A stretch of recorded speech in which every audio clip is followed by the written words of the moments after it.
Ladies and gentlemen, said a voice that came from the radio receiver. A man's clear, calm, implacable voice. The kind of voice that had not been heard on the airwaves for years. Mr. Biden And will not speak to you tonight. His time is up. I have taken it over. You were to hear a report on the world crisis. That is what you are going to hear.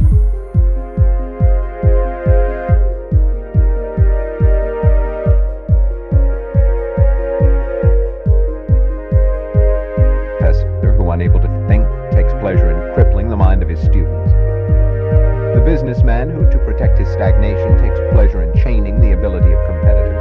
The neurotic who, to defend his self-loathing, takes pleasure in breaking men of self-esteem.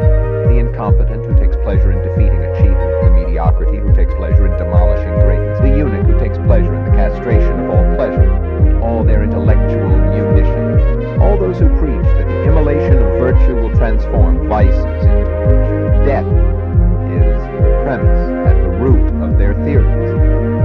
Death is the goal of their actions in practice.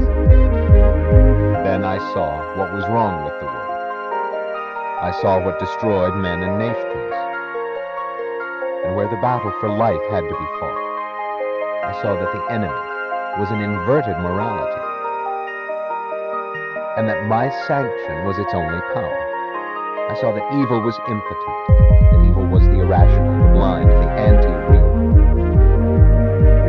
and that the only weapon of its triumph was the willingness of the good to serve it. Just as the parasites around me were proclaiming their helpless dependence on my mind, and were expecting me voluntarily to accept a slavery they had no power to enforce, just as they were counting on my self-immolation to provide them with the means of their plan, so throughout the world and throughout men's history, in every version and form, from the extortions of loafing relatives to the atrocities of collectivized countries, it is the good, the able, the men of reason, who act as their own destroyers, who transfuse to evil the blood of their virtue, and let evil transmit to them the poison of destruction, thus gaining for evil the power of survival, and for their own values, the impotence of death.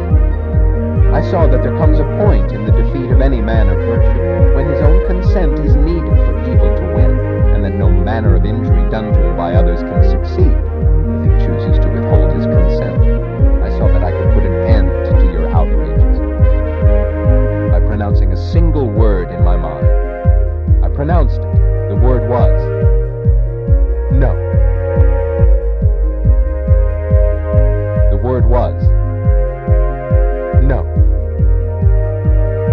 The word was no. The word was no.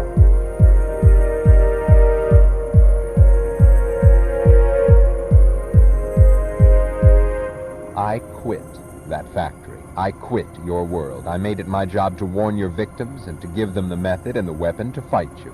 The method was to refuse to deflect retribution. The weapon was justice. Justice. Justice.